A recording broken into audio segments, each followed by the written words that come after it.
Hare Krishna. I thank all the devotees for watching this Weekend Wisdom series on Bhagavad Gita. Today we'll be discussing on chapter 6 and the name of the chapter is Dhyana Yoga. In the last session we had covered up to Shloka 6.15 and today we are going to discuss from Shloka 6.16 onwards. And the theme of today's discussion is the need of living a regulated life.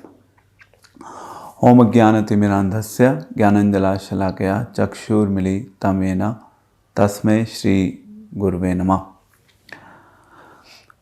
So in Shloka 16, Krishna says that if one wants to become a yogi, then one needs to have a control on eating. It's not that he can eat, just nothing, or he can eat everything.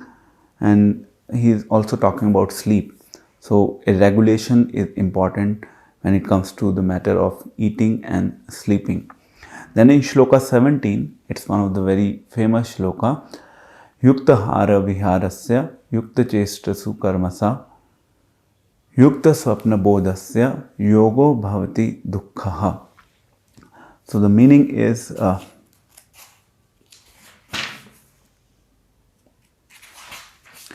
he who is regulated in his habits of eating, sleeping, recreation and work can mitigate all material pains by practicing the yoga system.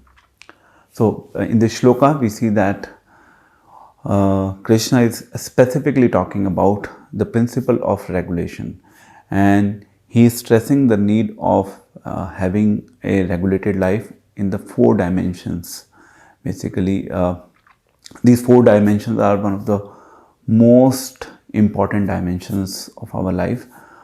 One is eating, the second one is sleeping, the third one is recreation, and the fourth one is work.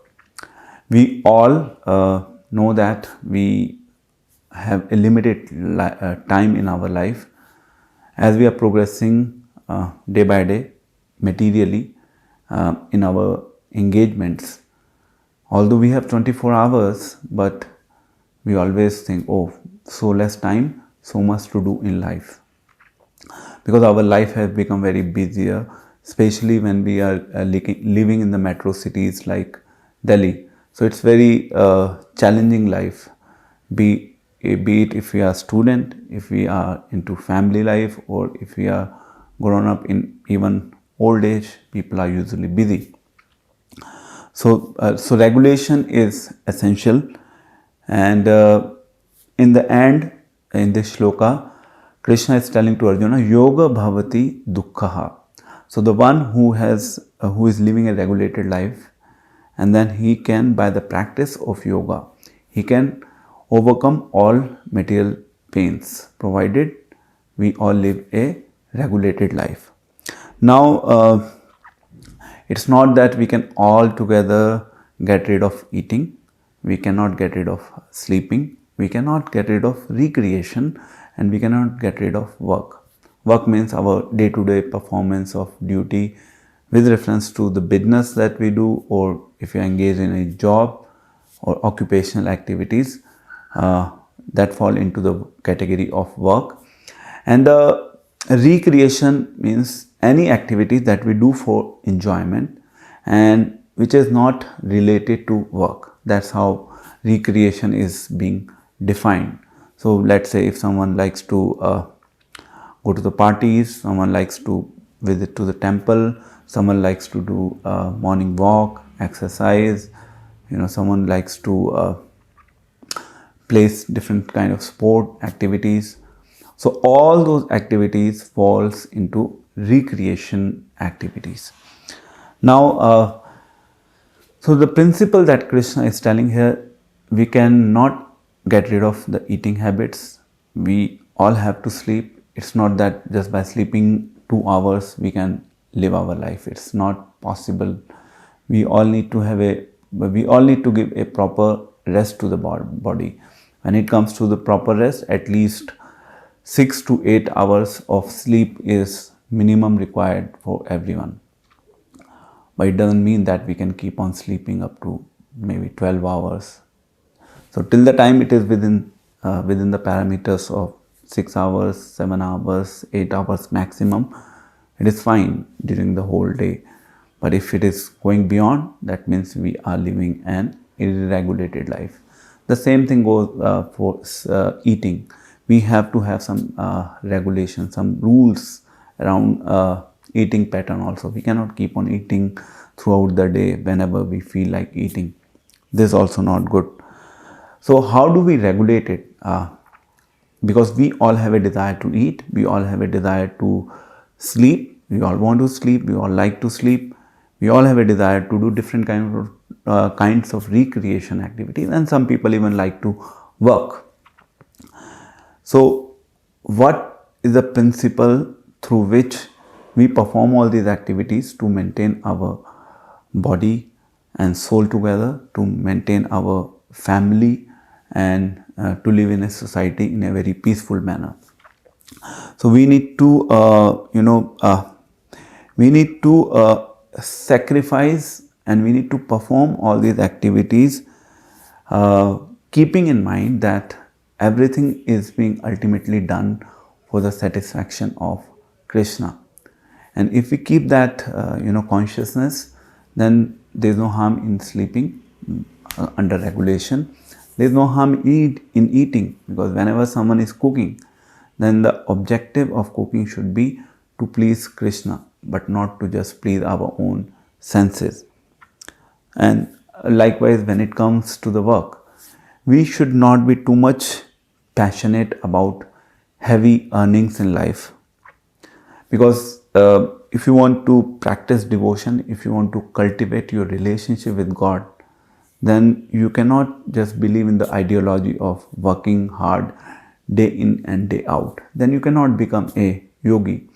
You need to have a balanced life, and that's what Krishna is trying to stress here. You cannot have everything in your hand, because time is limited, life is limited, and we have too many things at our disposal to do. So we need to have a balance around how much time we want to spend on one activity. So in 6.18, the theme is that a disciplined life, we all have to live a disciplined life. A disciplined life is a symbol of one being established on the platform of yoga. So we all need to have a disciplined life. Disciple, we all hear this term, Shishya.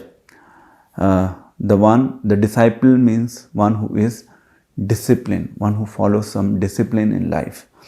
And that discipline could be based on the principles of our Vedic literature. That discipline could be based on the guidance that we receive from a bona fide spiritual authority, who is known as Guru technically. But in today's society, unfortunately, we do not have a bona fide Guru as well. So Krishna is giving a wonderful analogy in 6.19. So Krishna is telling that just like there is a flame in a windless room, when there is no wind, then the flame is stable, it's steady. So one who is established on the platform of yoga, by living a regulated life, by living a disciplined life, then his mind is also steady, and his thoughts are absorbed in Krishna consciousness. He is not always wandering. His mind is not wandering for the different objects of this world. He is focused. He is focused. His mind is completely engrossed in rendering services to Krishna, in thinking about Krishna, in contemplating how to please Krishna. This is one of the qualification of a person who is basically living a life with a steady mind. So we all need to live a life of a steady mind, and that is what the yoga is all about. If you are practicing yoga, if we do not have a steady mind, then we are not practicing yoga. Steady mind with the proper absorption in Krishna consciousness. Both things are necessary. So this is 6.16, 17, 18 and 19. Now we'll talk about 6.20 to 6.23. The theme of this series of 20 to 23 is around the principle of happiness, the real happiness, how one can be joyful within self. Now, when we talk about consciousness, consciousness could be developed consciousness, or the consciousness can be underdeveloped consciousness as well. And basis the level of consciousness, either developed or undeveloped, we experience happiness or distress in this world. Let's take an example. We see in society there are different living entities. For example, there is a tree. The tree is all the time standing on the road, and his whole life is just spent in standing on the road, and that way he's even serving people who are passing through that road by giving them shelter and all other things. Now for tree, the life is just to stand and he is happy with that. But for a human being, if we are being asked to stand even for 2 days at one place, we cannot do so because we have a developed level of consciousness. So because of the developed level of consciousness, our level of happiness and enjoyment, the propensity to remain joyful is different than the other living entities. Even our propensity to enjoy or the level of happiness to enjoy is different than animals, because there are different grades of animals and they also have different levels of enjoyment depending on their level of consciousness. So in this regard, there is a nice story of two friends. One of the friend had never experienced about the taste of sugar cane in his life. So he approached the other friend and he told that sugar cane is very sweet and it is very tasty. And the friend asked, but how does it look like? Then the friend said that it is like a bamboo tree. And then he starts looking for the bamboo tree, and wherever he goes, whenever he finds the bamboo tree, he tries to taste it and he doesn't find any taste in it. So likewise, people are trying to experience different level of happiness or pleasure on the basis of whatever is available to them within the limited dimension of this world. And because of the lack of complete knowledge or information, they are simply trying to experience that happiness through a material body. This is one of the main disconnect, because they lack the information. Like that friend, he did not have full information. That is why he was trying to experience that taste of sugar cane in every bamboo stick that he was coming across.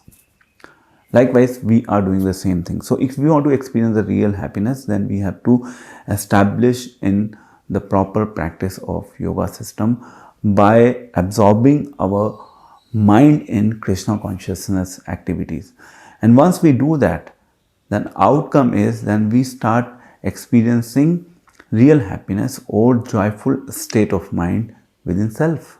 That's what we all need in our day-to-day life. And the real test of one being established on the platform of yoga is when we are going through the different difficult situations of life, and during those difficult situations of life, we are still focused. We will talk about it further. So this is a high level overview of Shloka 6.20 to 6.23. Let's move on. Now we are talking about 6.24 to 6.28. The theme of 6.24 to 6.28 is on the principle of determination.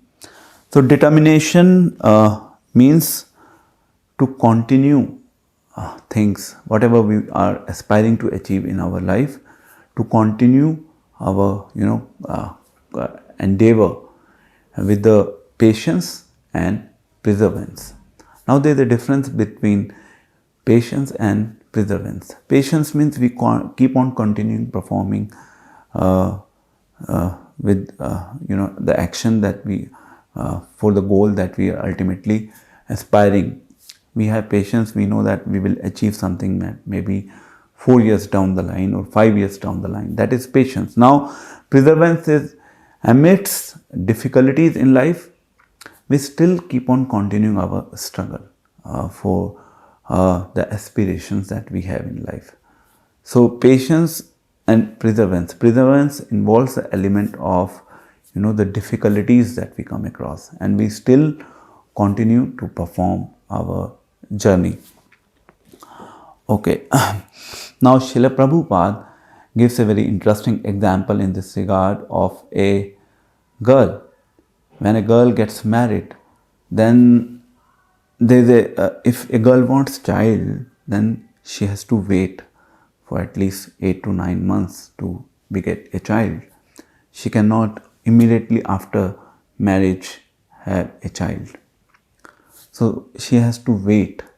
So that's where the role of patience comes into the picture. Even after conceiving, she has to wait for 9 months to beget a child. Now even in Krishna consciousness, we say that perfection is guaranteed provided we have patience. If we do not have patience, then it is not possible to achieve perfection in life. Even our Goswamis, the 6 Goswamis, Rupa Goswami says in Nectar of Instruction, Usaha Nishyat Dhairyat. Dhairya. Patience is very important, not only in this spiritual journey, but patience plays very critical role if we want to achieve anything even within this material world. Then what to speak of spiritual life? People have to work hard continuously to reach to a certain position in their corporate ladder, or even to get a good job, you have to study hard for 20-25 years to get a good job in the beginning itself. So once you study hard, then you are eligible to get a good job in your life. Okay. Now another principle that's being discussed here is we all have to bring our mind under our control. When we talk about determination, determination is lost. Srila Prabhupada mentions that the determination, if you are determined to do something in life, especially in the spiritual life, if you are too much engaged in the sex life, or if we do not have a controlled or regulated sex life, then our determination is lost, at least when it comes to the spiritual aspirations. So for spiritual aspirations, we need to have fixed determination that we have to have a regulated sex life also. So we have to control mind so that our mind doesn't get to things that we should not look at.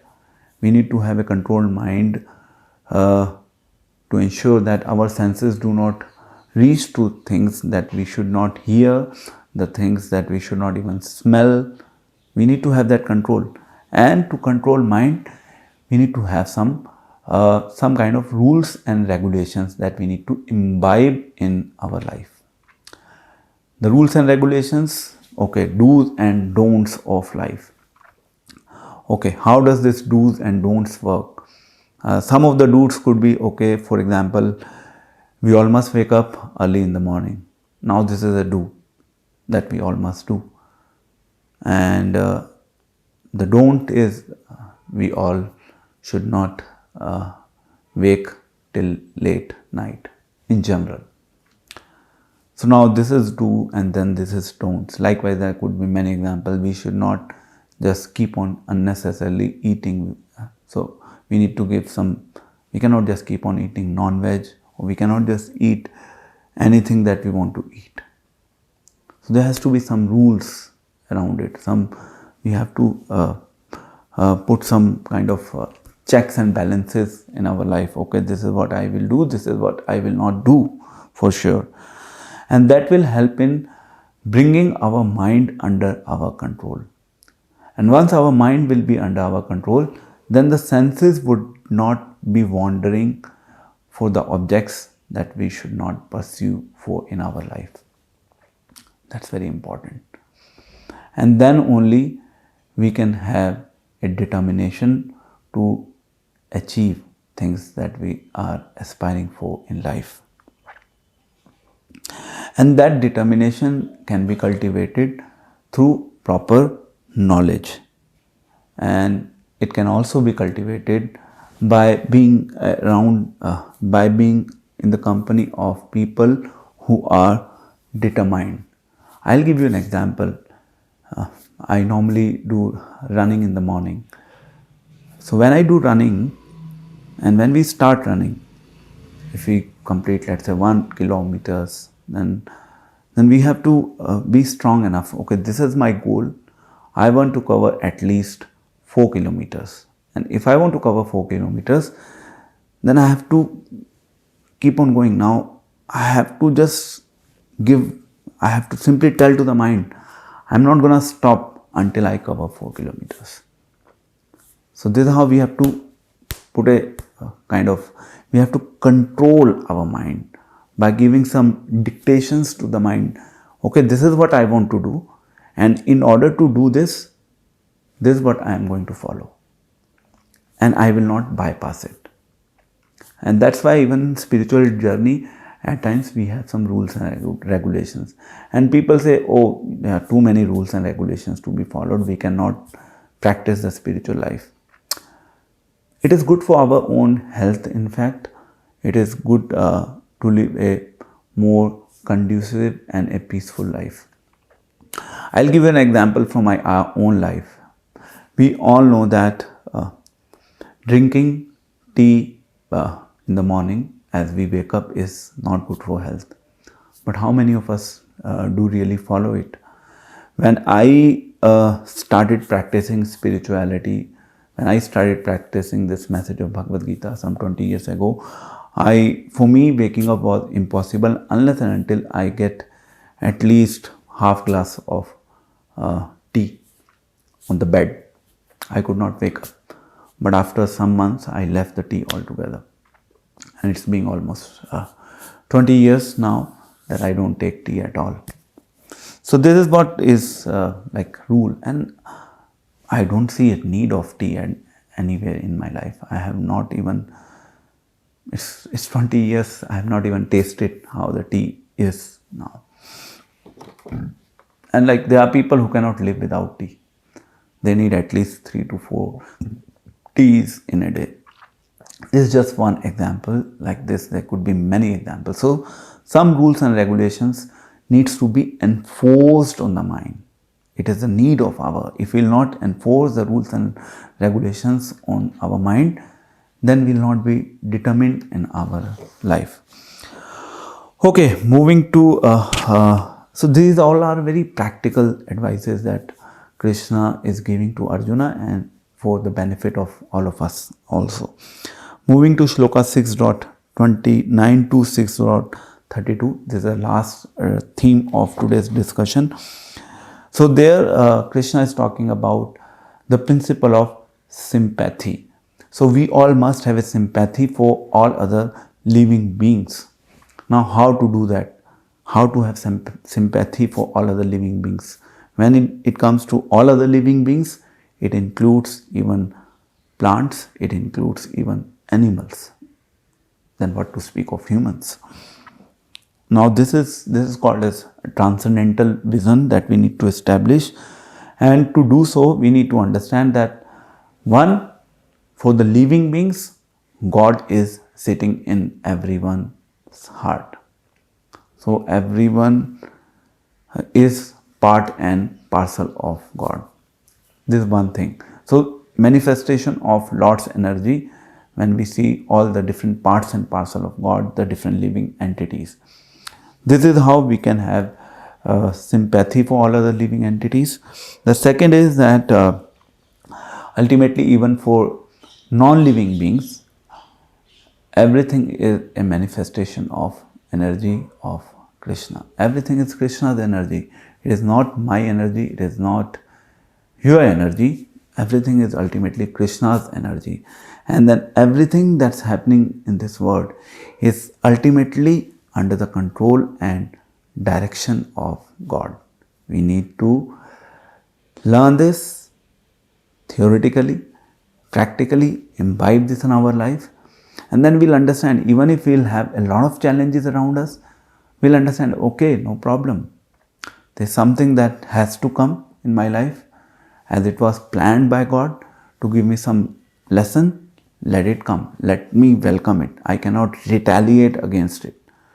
Let it go on the way it is going.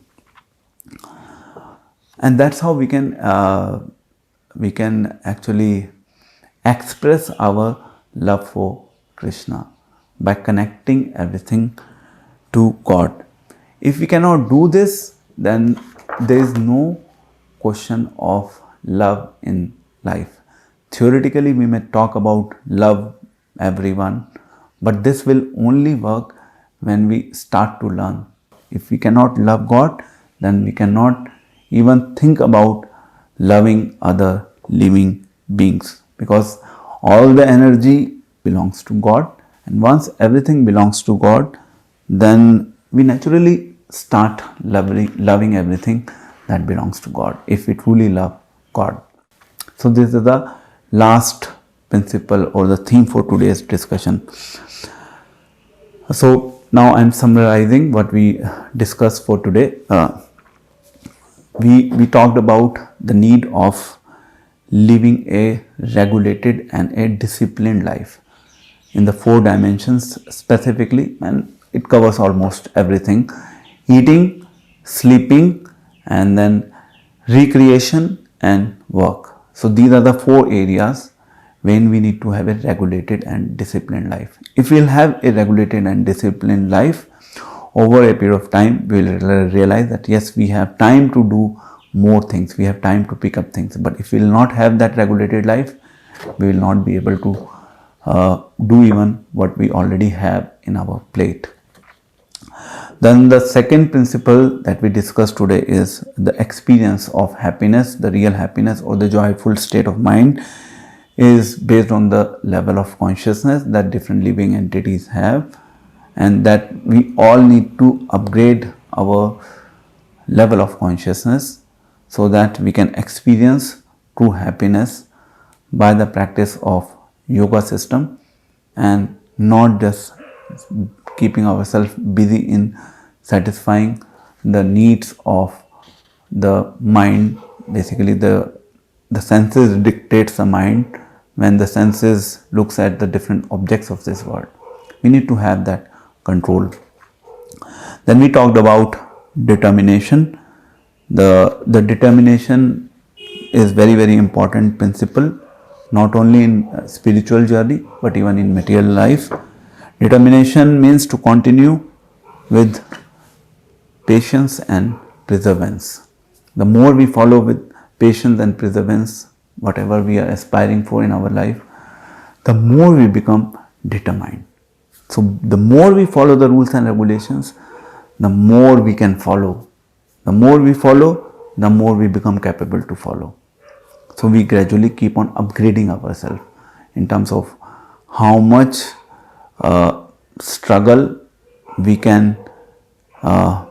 all can take within this world, how much we can accommodate ourselves with the different situations or the difficult situations of life. The last is we talked about sympathy for all living beings. It includes the living beings, means it includes the animals, the moving creature, and the non-moving creature, plants, and everything else, because ultimately everything is Krishna's energy. So with this note, I would like to thank again all of you for watching this weekend wisdom series on Bhagavad Gita.